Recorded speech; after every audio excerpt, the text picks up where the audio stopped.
अब यहाँ पे क्या करोगे, दोबारा एक लिंक का टैग बना लो। इसको बार बार इंपोर्ट करवाने की ज़रूरत नहीं है, आपने एक बार बना लिया है तो सही है। अब इसको डायरेक्ट यहाँ से कॉपी करो और नीचे ला के यहाँ पे पेस्ट कर दो। अब यहाँ पे आप अबाउट लिख दोगे और यहाँ पे भी लिख दोगे।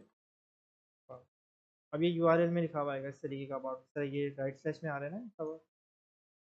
अब दोबारा पेस्ट कर दो और यहाँ पे अबाउट की जगह आ जाएगा इस बार कॉन्टैक्ट। अब यहाँ पे अबाउट के बाद लिख दोगे कॉन्टैक्ट। ठीक है, किधर अभी तो बताया। ये डिफ़ॉल्ट पेज हमारे पास ओपन होगा ना, तो इसमें लिखने की हमें ज़रूरत नहीं। ये तो है हमारे पास यूआरएल अपडेट होने के बाद हमें पता रहेगा कि अबाउट का है यूआरएल, तो इसमें ज़रूरत नहीं है। लिखना है तो लिख दो, कोई मसला थोड़ी है। ठीक है, डिफ़ॉल्ट पेज ओपन करने के लिए रखा हुआ था वो। अब उसके बाद यहाँ पे अब आ जाओ रूट्स के ऊपर। अब इस रूट्स में दरअसल होगा क्या, यहाँ पे आपके कंपोनेंट्स जो हैं वो इंपोर्ट होंगे, जैसे कि होम, अब कॉन्टैक्ट, और जो कि क्या कर रहे होंगे, ये देखो ना यहाँ पे लिखा हुआ भी, routes and route define your routing configuration. तो हम यहाँ पे क्या करेंगे, यहाँ पे हम पहले सबसे पहले इंपोर्ट करवाएंगे रूट्स। किसको करवाएंगे, रूट्स से इंपोर्ट करवाएंगे। ऊपर देख लेना एक बार ना कि ये इंपोर्ट हो लाजमी। ठीक है, उसके बाद यहाँ पे आ जाओगे रूट लिखने। अच्छा, जो ये रूट है इसका क्लोजिंग टैग नहीं होगा, ये सेल्फ क्लोज होगा। ठीक है, तो ये सेल्फ क्लोज कर देते हैं इसको। ठीक है, अब उसके बाद यहाँ पे आप पाथ बता दोगे, यहाँ पे पाथ हम लिख देते हैं। अब उसके बाद यहाँ पे आप एलिमेंट के अंदर यहाँ पे इंपोर्ट होंगे। अब ये कुछ इस तरीके के, ये ओपन किया, होम लिखोगे, ये सजेशन में दे रहा हूँ, एंटर कर दो और इसको यहाँ पे कर दो सेल्फ। अब भले इसको कॉपी कर लो, तो पेस्ट करो। अब यहाँ पे होम की जगह आ जाएगा आपके पास अबाउट, ये भी इंपोर्ट हो गया। अब यहाँ पे भले लिख दो, अब यहाँ पे आ जाएगा आपके पास कॉन्टैक्ट, और यहाँ पे भले लिख दो अभी।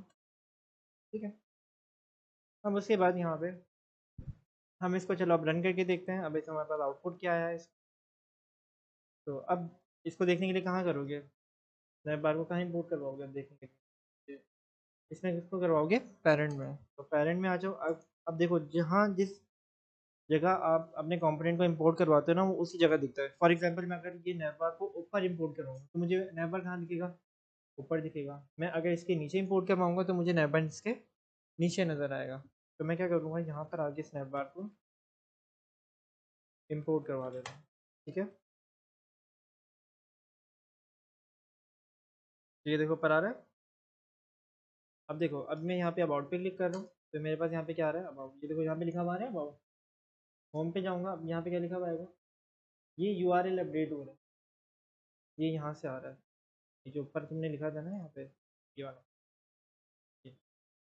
ये यूआरएल को भी अपडेट करता है। वो अबाउट पे क्लिक करोगे तो यहाँ पे क्या आ जाएगा, अबाउट। कॉन्टैक्ट पे क्लिक करोगे तो क्या आ जाएगा, ये नीचे लिखा हुआ भी आ रहा है। अच्छा, ये नीचे लिखा हुआ क्यों आ रहा है, होम पे क्या है, एक-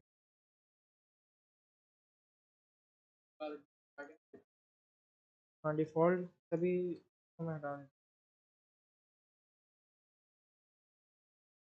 हूँ। आ रहा है, ये देखो डिफ़ॉल्ट पेज था ना, वहाँ पे अगर होम लिख दोगे तो फिर नहीं आएगा, इसलिए हम लोग उसको नहीं लिखते कुछ भी। ठीक है, तो अब यहाँ पे, हाँ, तो बेटा ये दूसरी लिंक से ना, आपका पहला पेज कौन सा होता है वेबसाइट का, होम होता है, डिफ़ॉल्ट पेज होता है ये आपका। हाँ, जब भी वेबसाइट ओपन होती है ना, कौन कौन सा पेज आपके पास फेवरेट, तो बादाम खिलाओ जाएगा। ठीक है, अब कोई सवाल यहाँ तक।